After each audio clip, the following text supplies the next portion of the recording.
ఒక్కసారి కొమ్మూరి గోల్డ్ కి కాల్ చేయండి. తాకట్లో ఉన్న మీ బంగారాన్ని విడిపించి మార్కెట్ ప్రైస్ కి వాళ్ళు కొనుక్కుని మిగతా డబ్బులు మీకు ఇచ్చేస్తారు. నమస్తే, వెల్కమ్ బ్యాక్ టు మనం టీవీ. నేను మీ పవన్ బేస్వాడ. నిన్న 5 గంటల నుంచి కాల్పుల విరమణ ఒప్పందం అమల్లోకి వచ్చింది. అయినా కూడా ఆ తర్వాత 2 నుంచి 3 గంటల పాటు పాకిస్తాన్ నుంచి మనం కాల్పులు ఎదుర్కొన్నాం. మన భారత భూభాగంలోకి పాకిస్తాన్ డ్రోన్లు చొచ్చుకొచ్చాయి. ఆ తర్వాత ఆగిపోయాయి. భారత ఆర్మీ దాన్ని సమర్థవంతంగా తిప్పికొట్టింది, అది వేరే విషయం. అయితే ఈ ఉద్రిక్తత పరిస్థితుల నేపథ్యంలో అమెరికా మధ్యవర్తిత్వంతో మే 12న ఒప్పందం జరగబోతా ఉంది. శాంతి చర్చల ఒప్పందం ఏం జరగబోతా ఉంది, మన దేశం తరపు నుంచి ఎలాంటి డిమాండ్లు ఉండబోతున్నాయి, విశ్లేషణ తీసుకుందాం. భారతదేశం ఏం కోరుకుంటుంది మాట్లాడదాం. మనతో పాటు ప్రముఖ ఆర్జే శేఖర్ భాష గారు ఉన్నారు. సార్ నమస్తే. వక్రబుద్ధి మళ్లీ చాటుకుంది పాకిస్తాన్. కాల్పుల విరమణ ఒప్పందం 2 దేశాలు అంగీకరించాయని అమెరికా ప్రెసిడెంట్ డొనాల్డ్ ట్రంప్ ప్రకటించిన కొద్దిసేపటికే పాకిస్తాన్ నుంచి మళ్లీ కాల్పులు వచ్చాయి. భారత్ వెనకడుగు వేసింది. భారత్ పైన మేము గెలిచామని చెప్పేసి పాకిస్తాన్ ప్రధాని షహబాజ్ షరీఫ్ ఒక మీడియా ముఖంగా నేషనల్ మీడియాకి ఇంటర్వ్యూ ఇస్తే, పాకిస్తాన్ జెండాలు పట్టుకొని పాకిస్తాన్ నగరాల మధ్యలో యువకులు వెళ్తూ ఉంటే ప్రతి భారతీయుడి రక్తం మరుగుతూ ఉంది. ఎందుకు భారతదేశం వెనక్కి తగ్గింది? ఎందుకు కాల్పుల విరమణ ఒప్పందానికి అంగీకారం తెలిపింది? ఎందుకు శాంతి చర్చలు అంటుంది? ఏం సాధించింది? జమ్మూ కాశ్మీర్లో పహల్గామ్లో దాడి చేసినటువంటి ఉగ్రవాదులను పట్టుకున్నారా? లేకపోతే జమ్మూ కాశ్మీర్ని తిరిగి సొంతం చేసుకున్నామా? లేకపోతే అక్కడ మరణించినటువంటి జవాన్లు కానీ సాధారణ పౌరులు కానీ ప్రాణాలతో తిరిగి లేచొచ్చారా? ఏం సాధించింది భారతదేశం ఎందుకు అని చెప్పేసి చాలామంది భారతీయులు ప్రశ్నిస్తున్నారు. అయితే పహల్గామ్ దాడి తర్వాత వెళ్ళి 9 ప్రాంతాలని ధ్వంసం చేసి 100 మందికి పైగా ఉగ్రవాదులను మట్టుబెట్టిన తర్వాత ఎంతైతే ఆనందించారో భారతీయులు, నిన్న ఈ కాల్పుల విరమణ ఒప్పందం ఓకే అన్న తర్వాత అంత నిరాశ చెందారు. అసలు దీని వెనక, ఈ ఒప్పందం ఓకే అనడం వెనుక భారత వ్యూహం ఏ విధంగా ఉండబోతుంది? భారత ప్రభుత్వం కానీ ఆర్మీ ఎలాంటి చర్యలు తీసుకుంటుంది అనుకోవచ్చు? ఒకనొక టైంలో ఎలా ఉంటుందంటే, మనకి ఇందాక చెప్పాను కదా, ఈ ప్రస్తుతానికి మీకు కనబడుతున్న ఈ మ్యాప్ మంది, కానీ నిజానికి ఇలా వెళ్తుంది అనమాట మన మ్యాప్. ఓకే, ఇక్కడ నుంచి ఇదంతా ఇది తల కొట్టేసినట్టు అయిపోయింది మనకి. నిజంగా చెప్పాలంటే తల కొట్టేసినట్టు అనేది పర్ఫెక్ట్ మాట. ఎందుకంటే కరెక్ట్గా మనకి తలమానికంగా భావించే ప్రాంతాన్ని వాళ్ళు గత 80 ఏళ్ళ నుంచి అట్టే పెట్టుకొని దాని మీద రాజ్యం చేస్తున్నారు. దానికి తోడు అక్కడి నుంచి ఇంకా మిగతాది కూడా కావాలని చెప్పి ఇది చేస్తున్నారు. సరే, ఇటువంటి ప్రస్తుత పరిస్థితుల్లో చిన్న సైజు యుద్ధమే జరుగుతుంది. ఇటు పక్క నుంచి రాజస్థాన్ దగ్గర జైసల్మీరు, లేకపోతే పంజాబ్ దగ్గర అమృత్సర్, ఈ ప్రాంతాలు, బోర్డర్లు అన్నిటి నుంచి ఈ డ్రోన్లు పెట్టి అటాక్ చేయడానికి ఇవన్నీ కూడా చేస్తున్నారు. ఇక్కడ కూడా జరుగుతుంది. అక్కడికి రన్ ఆఫ్ కచ్ అంటారు, ఇది ఈ కచ్ ప్రాంతం ఇటు సైడ్ నుంచి. సో ఇవన్నీ కూడా ఇంత రిస్కీ ప్రాంతం కాదు. ఇవన్నీ కూడా ఊరికే పైనుంచి కనబడతాయి, ఈజీగా కొట్టేయచ్చు టార్గెట్స్. బట్ ఇక్కడ మ్యాన్ టు మ్యాన్ ఫైట్ జరుగుతుంది ఈ పర్టికులర్ పాయింట్లో. ఇందాక మన నాయక్ చనిపోయిన ఇది కూడా అది ఈ ప్రాంతంలోనే అనమాట. అయితే ఇప్పుడు మన వాళ్ళు ఎయిర్పోర్ట్లను ధ్వంసం చేశారు, అక్కడ లాహోర్ డిఫెన్స్ సిస్టమ్ని బ్లాస్ట్ చేశారు, ఇంకా చాలా చేశారు. కరాచీని కూడా బ్లాస్ట్ చేశారనే వార్త ఇంకా కన్ఫర్మ్ చేయలేదు కానీ చాలా చోట్ల. సో బేసికలీ ఏంటంటే కొన్నిసార్లు నాకు హాస్యాస్పదంగా అనిపిస్తూ ఉంటుంది. అది ఏంటంటే, భారతదేశానికి ముంబై ఆయుపట్టులాగా, ఎకనామిక్ హబ్ లాగా, పాకిస్తాన్కి ఇది కరాచీ ఇక్కడ ఉంటుంది. ఈ కరాచీ పోర్ట్ అనేది హబ్. మొత్తం వాళ్ళకి ఇంపోర్ట్స్ ఎక్స్పోర్ట్స్ అంతా కూడా అక్కడి నుంచే జరుగుతుంది. కొడితే దాన్ని కొట్టాలి, కుంభస్థలం అనమాట. దాన్ని కొడితే అయిపోద్ది అని చెప్పి చాలామంది చేశారు. బట్ మన వాళ్ళు ఉద్రిక్తంలో ఏం చేస్తున్నారో తెలియదు, ఉన్మాదమా లేకపోతే ఏమన్నాలో తెలియదు, కొంతమంది వెళ్ళి కరాచీ బేకరీని కొట్టారు. ఏమిట్రా ఇది అంటే, ఇప్పుడు కరాచీని అక్కడ కొట్టాలి తప్ప కరాచీ బేకరీ, కరాచీ పేరు పెట్టుకున్నాడు కాబట్టి నేను కొడతానని చెప్పి వెళ్ళి అక్కడ వైజాగ్లోట అందరూ వెళ్ళి కరాచీ పేరు పెట్టుకున్నారు, కరాచీ పేరు పెట్టుకున్నారని చెప్పి. సో ఇటువంటి పనులు చేయడం వల్ల ఏమవుతుంది, అనవసరంగా అంటే మనలో ఉన్న మన వాళ్ళనే మనం కొట్టుకున్నట్టు అవుతుంది. అది అసలు పొరపాటును కూడా అటువంటి పనులు చేయాలి. పాకిస్తాన్ మోటోనే ఇది యాక్చువల్గా. ఎందుకంటే అక్కడ మన పహల్గాం దాడి కూడా ఈ మోటోతోనే జరిగింది, మనలో మనం కొట్టుకొని చావాలనే ఉద్దేశంతో. సో ఇట్లాంటి అసలు చేయకూడదు. ఇప్పుడు చాలా మంది కరాచీ అంటే పాకిస్తాన్ పేరు అంటారు. కరాచీ అనేది ఇప్పుడు యాక్చువల్గా గుజరాత్లో కొల్లాచి మాయి అంటే మాతాని, కొల్లాచి మాత సంబంధించిన గుడి అవన్నీ ఉండే అక్కడ. దానికి సంబంధించిన ప్లేస్. తర్వాత అది కొల్లాచి కరాచీ అయింది అనమాట. మనకి ఒడిస్సా ఎలా అవుతుందో అలా అయిపోతుంది చాలా సార్లు. అలా కరాచీ అయిపోయింది. ఇక్కడ లాహోర్ అనేది ఏంటి, లవహోర్. అది అది లాహోర్ కాస్త లాహోర్ అయింది. ఇవన్నీ కూడా మొత్తం ఇండియానే చెప్పాలంటే, పెద్ద ఊరికే 50 ఏళ్ళ క్రితం పుట్టిన దేశం కదా అది. సో ఇలా అంటే కరాచీ పేరు పెట్టుకున్నంత మాత్రాన అతను ఏదో పాకిస్తాన్కి సపోర్ట్ చేస్తున్నాడు అని చెప్పి పొరపాటును కూడా అనుకోవద్దు. అది 1860 నుంచి నడుస్తున్న బేకరీ. మన వాళ్ళు అప్పట్లో అసలు మొత్తం ఇండియానే కదా, అలా పెట్టుకున్న పేరు ఆ బ్రాండ్ కంటిన్యూ అవుతుంది. సరే, ఇటువంటి చిల్లర పనులు చేయకుండా ఉంటే బెటర్. ఇంకొకటి ఏంటంటే, సరే కరాచీని కొట్టారు, లాహోర్ని కొట్టారు, లాహోర్ ఎయిర్ డిఫెన్స్, రావల్పిండిని కొట్టారు, ఇన్ని చోట్ల పాకిస్తాన్కి వాళ్ళ ఔకాత్ ఏంటో మనం చూపించాం. కానీ అలాగే జమ్మూలో కూడా ఈ బారాముల్లా ఈ సెక్టర్లో కూడా మన వాళ్ళు వీరోచితంగా పోరాడుతున్నారు. పాక్ రేంజర్ పోస్టులు కూడా వాళ్ళవి మనం స్వాధీనం చేసుకున్నాం కొన్ని. ఇలా జరుగుతున్న టైంలో టక్కుమని సీజ్ ఫైర్ అనేది వచ్చింది, ఒక ఆఫర్. ఈ ఆఫర్ ఎవరి దగ్గర నుంచి వచ్చింది? మనం అడగల, వాళ్ళే అడిగారు. అడిగినప్పుడు ఇప్పుడున్న పొజిషన్ ఏంటి? ఇప్పుడు చెస్ ఆడుతున్నాం, మనం ఆల్రెడీ అఫెన్స్లో ఉన్నాం, ఇక్కడికి వచ్చేసాం అనుకో. ఈ పొజిషన్లో ఉన్నప్పుడు ఇక్కడ సీజ్ ఫైర్ అంటే మనకి అడ్వాంటేజ్. ఓకే, మనకి అడ్వాంటేజ్లో ఉన్నప్పుడు మంచిది, సీజ్ ఫైర్ డన్ అన్నాం. సీజ్ ఫైర్ అంటే ఏంటి? ఉన్న పళంగా అన్ని కాల్పులు విరమణ మొత్తం పాటించాలి. దానికి సంబంధించిన అగ్రిమెంట్ మనం తర్వాత మాట్లాడుకుందాం. ఉన్న పళంగా ఆపేద్దాం అనేది సీజ్ ఫైర్. సో ఇప్పుడు ఏంటి, మన కంట్రోల్లో మేబీ కొన్ని ఉండొచ్చు, ఇవన్నీ బయటకు తెలియదు. కానీ ఇక్కడైతే కొన్ని రేంజర్ పాకిస్తాన్ పోస్టులు ఉన్నాయని తెలుసు. సో ఇది మనకి అడ్వాంటేజెస్ పొజిషన్లో సీజ్ ఫైర్ తీసుకోవడం బెటర్ కదా. ఎందుకు తీసుకున్నారని మీరు అడిగారు కదా, దానికి సమాధానం సీజ్ ఫైర్ అంటే ఇది బ్రేక్ మాత్రమే, ఎండ్ కాదు. తర్వాత బొమ్మ దద్దరిల్లిపోవచ్చు, లేకపోతే ఆగిపోవచ్చు. బట్ ఇది ఒక విరామం, తాత్కాలిక బ్రేక్, చిన్న బ్రేక్, చిటికలో వస్తాం అది. సో ఇప్పుడు ఈ బ్రేక్ తర్వాత జనాలందరూ కూడా కోరుకునేది, మీరు నేను అందరం కూడా కోరుకునేది ఏంటంటే, అరే మేము ఏదో ఎక్స్పెక్ట్ చేసాము, మీరు రాజ్నాథ్ సింగ్ గారు బీజేపీ గవర్నమెంట్లోకి వచ్చినప్పుడు ఇచ్చిన మాట ఏంటి?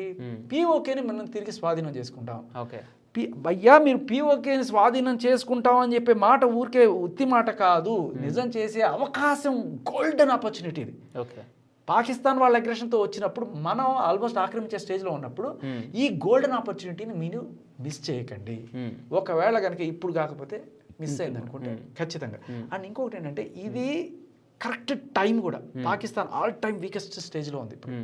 అందుకే పాకిస్తాన్కి అమెరికా వాడు $1 బిలియన్, ఓకే, తర్వాత టర్కీ వాడు, చైనా వాడు కూడా అంట.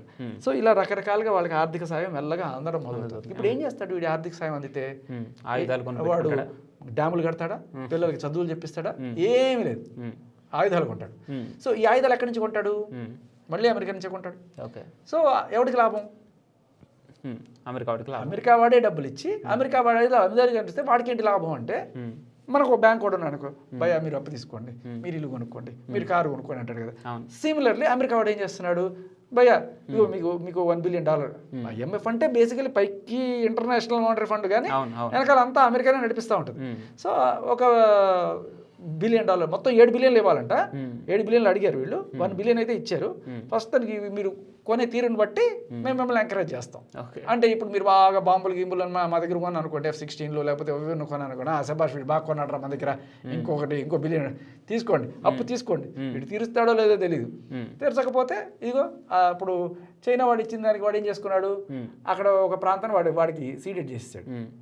అత్త సొమ్ము అల్లుడు దానం చేసినట్టు మన కాశ్మీర్లో ఒక ప్రాంతాన్ని పాకిస్తాన్ వాడు ఇచ్చి అమ్మేసుకున్నాడు చైనాకి. అలా ఇప్పుడు పాకిస్తాన్లో చాలా బేస్లు అమెరికా వాళ్ళు ఉన్నాయి, వాళ్ళ విమానాలు దిగచ్చు, ఇవన్నీ కూడా ఉన్నాయి. వాళ్ళకి అంత పట్టు రావడానికి కారణం ఏంటంటే వాళ్ళు ఇచ్చిన అప్పులకి నోరు మూసుకొని ఉండు అని చెప్పి వాళ్ళు ఇది చేస్తున్నారు. సో అలా ఇప్పుడు పాకిస్తాన్ ఈ అప్పులన్నీ కూడగట్టుకొని టర్కీ దగ్గర నుంచి, చైనా దగ్గర నుంచి, అమెరికా దగ్గర నుంచి రకరకాల ఆయుధాలన్నీ తీసుకొని ఊరుకొని ఉండదు. అది దెబ్బతిన్న పుల్లానే ఉంటుంది. అది ఇప్పుడు మనం ఆపేసాం అనుకోవచ్చు, ఇప్పుడే మొదలైంది విషయం. అస్సలు ప్రపంచంలో నమ్మకూడని పాము ఏదన్నా ఉందంటే అది పాకిస్తాన్ మాత్రమే. అంతెందుకు భయ్య, ఆ రోజు వాజ్పేయి గారు ముషర్రఫ్తో శాంతి ఒప్పందాలు అనుకుంటూ లాహోర్ దాకా వెళ్ళారు. అమృత్సర్ నుంచి బస్ జర్నీలో అక్కడికి వెళ్ళి స్నేహహస్తం అందించి అక్కడ ఉండగానే ఇక్కడ కార్గిల్ అటాక్లు. ఓకే, ఈ దొంగ దెబ్బ తీయడం అనేది వాళ్ళకి వెన్నతో పెట్టిన విద్య అనమాట. సో కాబట్టి పొర్రపాటును కూడా మీరు వాళ్ళని నమ్మలేరు. అలాగని మనం కామ్గా మళ్ళీ వాడు అటాక్ చేసేదాకా చూద్దామా? లేదు, మనం ఇక్కడ నేర్చుకోవాల్సింది ఏంటంటే ఇజ్రాయెల్ యుద్ధతంత్రం. ఇజ్రాయెల్ వాళ్ళు మా మీద దాడి చేస్తున్నారని తెలిసే, అంటే నీకు ఆలోచన వచ్చే లోపే వాడు నేను కొట్టేస్తాడు. ఓకే, ఇప్పుడు ఇజ్రాయెల్ యుద్ధం కొన్ని డికేట్స్ క్రితం ఈజిప్ట్ దగ్గర ఇంకా ఆ చుట్టుపక్కల ప్రాంతాల్లో డైరెక్ట్ వెళ్ళిపోయి, అంటే ఇజ్రాయెల్ కన్నా చాలా రెట్లు ఆయుధాలు బలం ఉన్న వాళ్ళని వీళ్ళు ఏం చేశారంటే లేకుండా కొట్టారు ముందుగానే. సో ఇప్పుడు ఆల్మోస్ట్ ఇక్కడ మనం చాలా కొట్టాం, బట్ ఇప్పుడు సీజ్ ఫైర్ అని చెప్పి తగ్గితే వీడు మొత్తం లాక్కొని పెద్దది మళ్ళీ ముందుకు వస్తాడు. కానీ అట్లీస్ట్ వాడు వచ్చే టైంలో అయినా సరే మన స్ట్రాటజిక్ లొకేషన్స్, నేను అదే అడుగుతున్నా మోడీ గారిని, రాజ్నాథ్ సింగ్ గారిని, మన డిఫెన్స్ వాళ్ళని అందరినీ అడిగేది, జనం మొత్తం కోరుకునేది సార్ మీరు వెళ్ళి అక్కడ ఏదో ఒక బాంబు వేశారు, ఒక జైషే మహమ్మద్ ఒక శిబిరం లేపేశారంటే ఒక శిబిరం పోతే ఇంకో శిబిరం వస్తుంది సార్, ఇంకో శిబిరం వస్తుంది, ఇంకో 50 మంది వస్తారు, వీళ్ళు వస్తూనే ఉంటారు పుట్టగొడుగులాగా. ఇది సొల్యూషన్ కాదు. ఇలాంటి నాయకులు ఎంతమంది చనిపోవాలి, ఎంతమంది అమాయకులు భారత ప్రాణాలు కోల్పోవాలి. ఇప్పుడు ఒకటి కొట్టాం, మీరు ఒకటి కొట్టాం కాబట్టి మేము ఒకటి కొట్టాం కాదు, కూకట్టి వేళ్లతో సహా పెకిలించి పడేయాలంటే చేయాల్సిన పని ఏంటి? సొల్యూషన్ కాదు ఇది, ఓన్లీ టిట్ ఫర్ టాట్. నువ్వు చేసావు నీకు పనిష్మెంట్. కొంతమంది ఉంటారు ఎన్ని పనిష్మెంట్లు ఇచ్చినా వాడు అదే పని చేసి తీరుతారు, వాళ్ళు ఇంకా రెచ్చిపోయి చేసేవాళ్ళు ఉంటారు. సో కాబట్టి నువ్వు స్వాధీనం చేసుకోవాల్సిన ప్లేసెస్ ఏవైతే ఉన్నాయో అట్లీస్ట్ పీఓకేలో స్ట్రాటజిక్గా మనకి ఇంపార్టెంట్ అయిన లొకేషన్స్, రాజౌరి ప్రాంతం చుట్టుపక్కల రేంజర్ పోస్టులు అన్నీ కూడా మనం స్వాధీనం చేసుకొని తీరాలి. ఇప్పుడు కాకపోతే కాదు. భారత వ్యూహంతో లేదని అంటారా? అయితే ఉంది అనేదే అనుకుంటున్నాను నేను. ఖచ్చితంగా వీళ్ళు షెల్లింగ్ చేశారంటే నాకు వచ్చిన ఫస్ట్ డౌట్ అదే. పాకిస్తాన్ వాళ్ళు షెల్లింగ్ చేసుకోవాలంటే అరే ఉన్న పడంగా సీజ్ ఫైర్ పెట్టేశారు, మన పోస్టులు వాళ్ళ దగ్గర ఉండిపోయినాయి, ఏం చేయాలరా, ఎట్లా ఆపుతాం మనం అండ్ పాకిస్తాన్లో ఇక్కడ మన మోడీ గారు చెప్తే మన వాళ్ళు ఒప్పుకున్నట్టు, ఆర్మీ వాళ్ళు ఒప్పుకున్నట్టు పాకిస్తాన్లో అలా ఏమన్నది, పోరా నువ్వు నాకు ఎవరు చెప్పడానికి వీటికి కాలుస్తూనే ఉంటాడు. నాకైతే దీని వెనక ఒక వ్యూహమే కనిపిస్తుంది. ఎందుకంటే అవన్నీ ఆక్రమించుకున్న తర్వాత భారత్ ఉన్నపాటుగా కాల్పుల విరమణకి ఎందుకు ఒప్పుకుంది అంటే, నిన్న ఒక ప్రకటన చేసింది కేంద్ర కేబినెట్. భవిష్యత్తులో ఏ ఉగ్రదాడి జరిగినా, ఏ చిన్న కదలిక జరిగినా భారత్ తరపు నుంచి యుద్ధమే ఉంటుందని చెప్పేసి. సో ఇందాక మీరు చెప్పినట్టు పాకిస్తాన్ ఊరికే కూర్చోదు, అవన్నీ యుద్ధ ఆయుధాలన్నీ పోగేసుకొని ఊరికే కూర్చోదు పాకిస్తాన్. ఖచ్చితంగా ఏదో ఒకటి జరిగింది, తిరిగి భారత్ అటాక్ ఖచ్చితంగా ఉంటుంది. అదే కోరుకుంటున్నారు ప్రతి భారతీయుడు, ఫైట్ బ్యాక్ ఇండియా అని చెప్పి నినదిస్తున్నారు. సో ఇప్పుడు నిన్న కాల్పుల విరమణ ఒప్పందానికి అంగీకరించడం, రేపు 12 శాంతి ఒప్పంద చర్చలు అని చెప్తున్నారు. నిరాశ చెందిన ప్రతి భారతీయునికి భారతదేశ వ్యూహం ఏదో ఉందని చెప్పి ఏం చెప్తారు? శాంతి ఒప్పందం ఎవరితో చేసుకుంటున్నారు మీరు? పాకిస్తాన్ తోటి. అందరూ నీకు మధ్యవర్తి చేసేవాడు ట్రంపా, ఆయన చెప్తే శాంతి జరుగుతుందా? అంటే పాకిస్తాన్ మనం ఎంత నమ్మకూడదో ట్రంప్ అంతకన్నా పెద్దగుంటున్నాం. ఖచ్చితంగా జరుగుతూ ఉంటుంది. ఎందుకంటే 30 ఏళ్ళుగా పాకిస్తాన్ అనే పావుని పెంచి పోషించిందే వాళ్ళు. ఇవాళ ఏదో కొంచెం తగ్గారు, కానీ దానికి కారణం కూడా India is the biggest market వాళ్ళకి. చైనాకి కానీ లేకపోతే అమెరికాకి కానీ ఇది చాలా పెద్ద మార్కెట్. ఈ మమ్మల్ని కాదని పోయేంత సీన్ లేదు ఇప్పుడు అక్కడ.